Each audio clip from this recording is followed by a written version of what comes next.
भारतीय राष्ट्रीय आंदोलन के इस एपिसोड में हम आपके बीच उपस्थित हैं। भारतीय राष्ट्रीय कांग्रेस का स्थापना के बाद 1950 ईस्वी तक जो अधिवेशन हुए, उस अधिवेशन के वर्ष, उसके अध्यक्ष, उसके स्थल और जो प्रमुख अधिवेशन हैं उनमें कौन कौन से कार्य हुए, यानी कौन सी प्रमुख घटनाएं घटी, उस अधिवेशन में कौन से प्रमुख कार्य किए गए, इस सूचना के साथ अपेक्षा है यह आपको विविध प्रतियोगी परीक्षाओं की तैयारी में आपकी मदद करेगा। सबसे पहले तो फिर से एक बार हम जानते हैं कि 1850 ईस्वी 28 दिसंबर भारतीय राष्ट्रीय कांग्रेस का उदय हुआ। पहला अधिवेशन मुंबई में हुआ। बम्बई जिसे हम उस समय जानते थे, आज मुंबई कहते हैं, और अध्यक्षता की व्योमेश चंद्र बनर्जी ने। गौरतलब हो A.O. ह्यूम ने इस अधिवेशन को कॉल किया था, इसलिए उनको इनका संस्थापक कहा जाता है और सचिव भी A.O. ह्यूम ही थे। हम जब 1885 से आगे बढ़ते हैं, 1886 में दादा भाई नौरोजी, जिनको कि भारतीय राजनीति का वृद्ध पितामह कहा जाता है, इन्होंने अध्यक्षता की। कलकत्ता में यह अधिवेशन हुआ था। मुंबई के बाद अगला अधिवेशन कलकत्ता में होता है। वही तीसरा अधिवेशन भारत के एक तीसरे प्रमुख शहर मद्रास में होता है 1887 में। खास बात आप देखेंगे, इस अधिवेशन को भिन्न भिन्न जगहों पर ले जाके करने के पीछे एक उद्देश्य था कि भारत के विविध क्षेत्र के लोग जुड़े सो जुड़े ही साथ साथ समझ में आ सके, यानी तमाम भारतवर्ष के लोग इसमें जुड़ सके, इसकी कोशिश करनी थी। मद्रास में हुआ। बदरुद्दीन तैयब जी ने इसकी अध्यक्षता की और बदरुद्दीन तैयब जी पहले मुस्लिम अध्यक्ष बने। ध्यान में रखना है, तीसरा भारतीय राष्ट्रीय कांग्रेस का अधिवेशन, पहला मुस्लिम अध्यक्ष बदरुद्दीन तैयब जी। बदरुद्दीन तैयब जी पहले मुस्लिम थे जिन्होंने कांग्रेस की अध्यक्षता की। 1888 में इलाहाबाद में होता है। जॉर्ज यूले, पहले विदेशी व्यक्ति, ध्यान में रखना है, पहले विदेशी, पहले मुस्लिम। 1888 ईस्वी विदेशी, 1887 ईस्वी मुस्लिम, और उसके बाद फिर हम आगे बढ़ते हैं। विलियम वेडरबर्न 1889 बम्बई में, फिरोज शाह मेहता 1890 में कलकत्ता में हुआ था। 91 में नागपुर अधिवेशन आनंद चार्लो के द्वारा, वहीं 1892 में व्योमेश चंद्र बनर्जी दोबारा इसकी अध्यक्षता कर रहे थे। इलाहाबाद में वो अधिवेशन हो रहा था। 1893 में दादा भाई नौरोजी को फिर से एक बार अध्यक्ष बनाया गया। लाहौर में यह अधिवेशन हुआ। 1894 में अल्फ्रेड वेब अध्यक्ष बने और इलाहाबाद में यह अधिवेशन हुआ। 95 का सुरेंद्रनाथ बनर्जी की अध्यक्षता में अधिवेशन पूना में संपन्न हुआ। 96 का कलकत्ता में रहमतुल्लाह सयानी के अध्यक्षता में यह अधिवेशन संपन्न हुआ। वही 1897 में अमरावती जो महाराष्ट्र में है, वहाँ शंकरन नायर ने अध्यक्षता की। 1885 से 1897 तक 13वें के बाद हम 14वां पर नजर डालते हैं। 14वां 1898 ईस्वी में फिर मद्रास में हुआ, आनंद मोहन बोस ने किया इसकी अध्यक्षता। 1899 लखनऊ रमेश चंद्र दत्त। 1900 ईस्वी में लाहौर में नारायण गणेश चंद्रा वर्कर। 1900 ईस्वी में जो अधिवेशन हुआ वह क्रम के दृष्टिकोण से देखा जाए तो 16वां था। 1901 में कलकत्ता में दिनसा वाचा के नेतृत्व में यह उनकी अध्यक्षता में यह अधिवेशन संपन्न हुआ। 1902 में अहमदाबाद में सुरेंद्रनाथ बनर्जी की अध्यक्षता में। 1903 में मद्रास में लाल मोहन घोष की अध्यक्षता में संपन्न हुआ। हेनरी कॉटन ने 1904 ईस्वी में अध्यक्षता की और यह अधिवेशन बंबई में हुआ, जो क्रम से 20वां था। बनारस में गोपाल कृष्ण गोखले को के संदर्भ में हम लोग जानते ही होंगे, गांधी जी के राजनीतिक गुरु कहलाते हैं। यानी गांधी जी के राजनीतिक गुरु गोपाल कृष्ण गोखले ने बनारस में 1905 ईस्वी में भारतीय राष्ट्रीय कांग्रेस की अध्यक्षता की। फिर से एक बार दादा भाई नौरोजी ने कलकत्ता में 1906 ईस्वी में इसकी अध्यक्षता की। 1907 ईस्वी में भारतीय राष्ट्रीय कांग्रेस का थोड़ा सा स्टार मार देते हैं हम। ये थोड़ा महत्वपूर्ण है। 1907 ईस्वी में भारतीय राष्ट्रीय कांग्रेस का अधिवेशन सूरत में हुआ और इस अधिवेशन में ही भारतीय राष्ट्रीय कांग्रेस में फूट पड़ गई थी। कांग्रेस दो गुटों में विभाजित हो गई थी, नरम दल और गरम दल में। सूरत अधिवेशन को फूट के लिए जाना जाता है, ध्यान में रखना। 1907 ईस्वी कांग्रेस दो गुटों में विभाजित, फूट 1907 में फूट। अध्यक्षता कर रहे थे रास बिहारी बोस।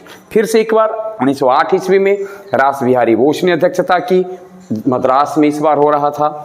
लाहौर में मदन मोहन मालवीय ने 1909 ईस्वी में इसकी अध्यक्षता की, जो क्रम से 25वां था।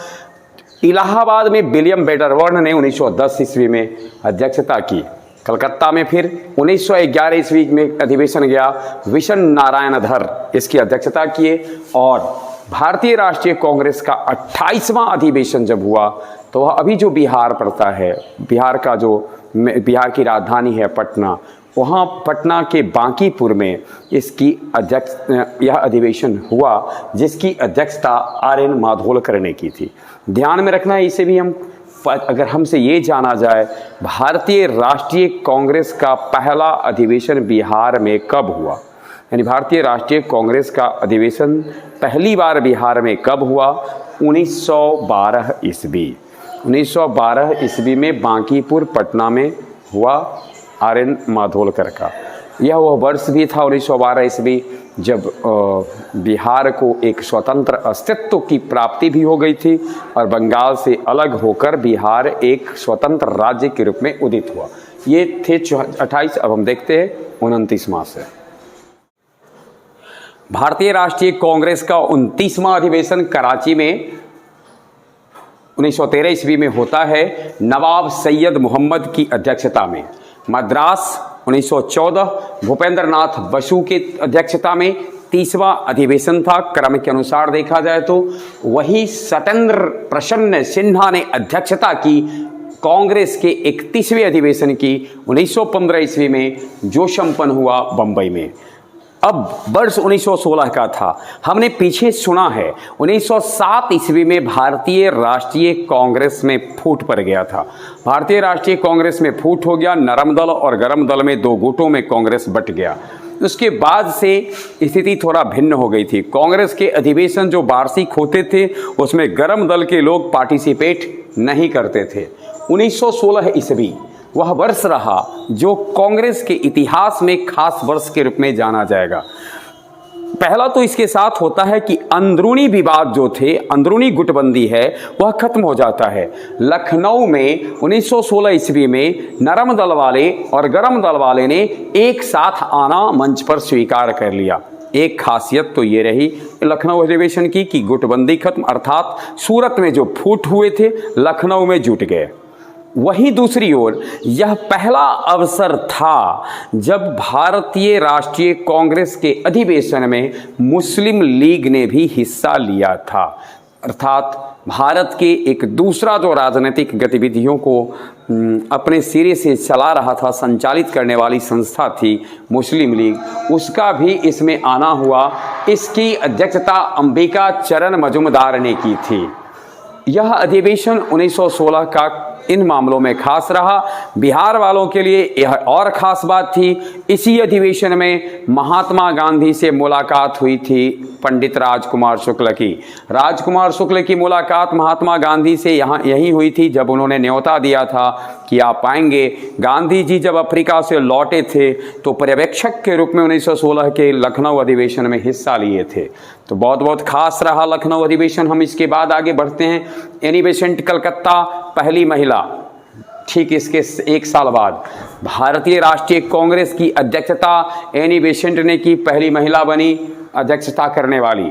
1918 में दिल्ली में मदन मोहन मालवीय ने, 1919 में अमृतसर में मोतीलाल नेहरू ने, 1920 ईस्वी में नागपुर में विजय राघवाचारी ने और 1921 ईस्वी में अहमदाबाद में हकीम अजमल खान ने।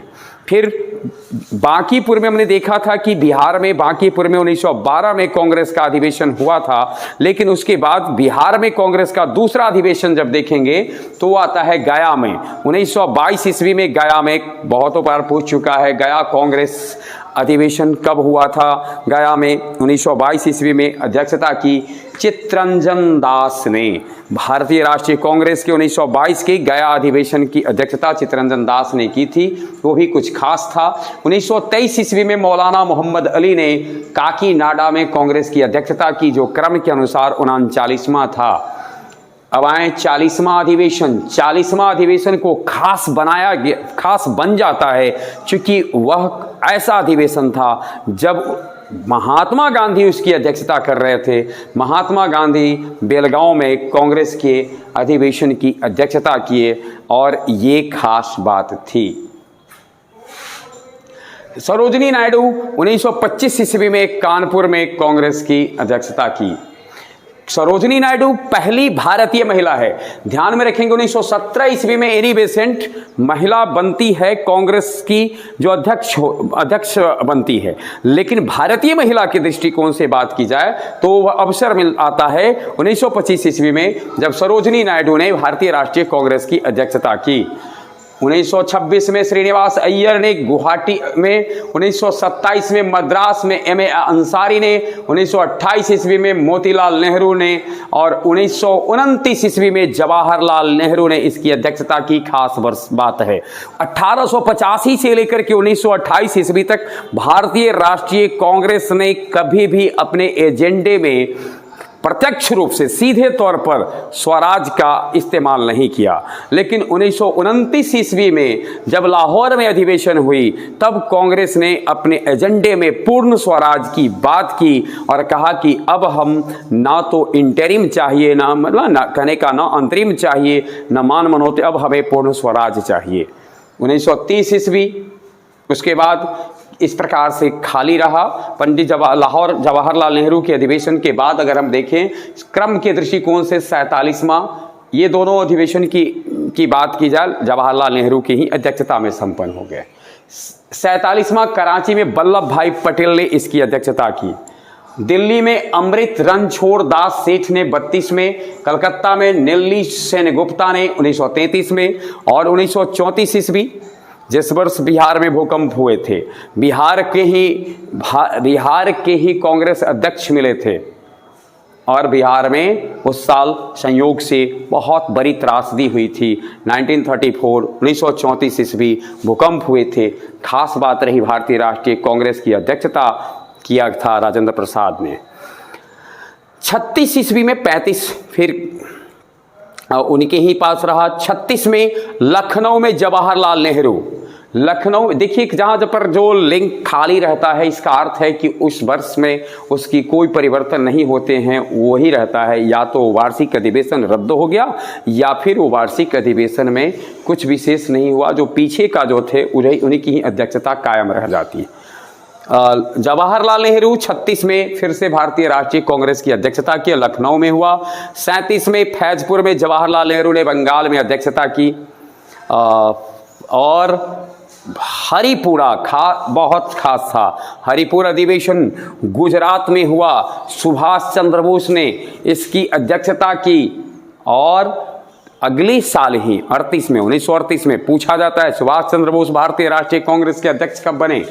हरिपुरा 1938 ईस्वी। और ठीक अगले साल त्रिपुरी में भी सुभाष चंद्र बोस ने गांधी जी के समर्थित प्रत्याशी पट्टाभी सीतारमैया को पराजित करके, पट्टाभी सीतारमैया को गांधी जी ने सुभाष चंद्र बोस ने पराजित किया।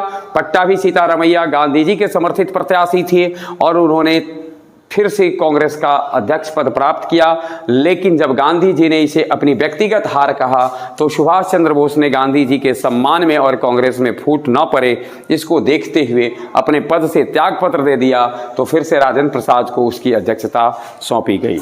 1940 ईस्वी में रामगढ़ में मौलाना अबुल कलाम अध्यक्ष बने। अब यहाँ से एक बात आप देखेंगे, आज़ादी से पहले अगर हम बात करें तो कौन सा व्यक्ति भारतीय राष्ट्रीय कांग्रेस का सर्वाधिक काल तक अध्यक्ष रह जाता है? अब इसकी बात सोचें तो यहाँ से लेकर 40 से लेकर के 45 तक अबुल कलाम आज़ाद ही भारतीय राष्ट्रीय कांग्रेस के अध्यक्ष बने रह जाते हैं। ये बहुत खास बात थी। अबुल कलाम आज़ाद उन दिनों यानी आज़ाद भारत की आज़ादी से पहले भारतीय राष्ट्रीय कांग्रेस के सबसे युवा अध्यक्ष भी रहे और सौभाग्य कहिए कि वो सबसे अधिक दिनों तक भी भारतीय राष्ट्रीय कांग्रेस के अध्यक्ष रहे। जेबी कृपलानी 1946 ईस्वी में बनते हैं और हमें ध्यान में रखना है कि आचार्य जेबी कृपलानी की ही अध्यक्षता में वो भारतीय राष्ट्रीय कांग्रेस के अध्यक्ष थे, तब भारत को स्वतंत्रता मिली थी। आज़ादी के समय भी जेबी कृपलानी ही भारतीय राष्ट्रीय कांग्रेस के अध्यक्ष थे। वही पट्टाभी सीतारमैया जिनकी चर्चा हमने पीछे की कि उन्हें सुभाष चंद्र बोस ने पराजित किया था 1939 में, 1939 में पराजित किया था, लेकिन उनको भारतीय राष्ट्रीय कांग्रेस का अध्यक्ष बनने का सौभाग्य प्राप्त होता है 1948 ईस्वी में, जब कांग्रेस का जयपुर में अधिवेशन होता है। 1949 में भी पट्टाभी सीतारमैया ही अध्यक्ष रहते हैं और जब भारत का संविधान बना, संविधान के पश्चात बनने के बाद 1950 ईस्वी में जब भारतीय राष्ट्रीय कांग्रेस का अधिवेशन हुआ, जगह था नासिक, पुरुषोत्तम दास टंडन उसके अध्यक्ष थे।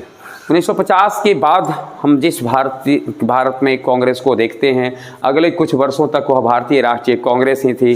फिर कांग्रेस का विभाजन होता रहा, फिर कांग्रेस के वार्षिक अधिवेशन में भी बाधाएं बनती रही, उसकी चर्चा को हम यहाँ पर नहीं करेंगे। हम 1885 से लेकर 1950 ईस्वी तक उस भारतीय राष्ट्रीय कांग्रेस की बात कर रहे थे जिसने भारतीय राष्ट्रीय आंदोलन को दिशा दी, भारतीय राष्ट्रीय आंदोलन को गतिशीलता प्रदान की और भारतीय राष्ट्रीय आंदोलन को सच पूछे जाए तो उसी के द्वारा देश के भिन्न भिन्न क्षेत्रों में पहुंचाया गया। इस अपेक्षा के साथ कि भारतीय राष्ट्रीय आंदोलन में भारतीय राष्ट्रीय कांग्रेस के इस योगदान को न केवल हम परीक्षा के दृष्टिकोण से वरन एक भारतीय होने के नाते स्मरण में रखेंगे। अपनी बात को विराम देते हैं।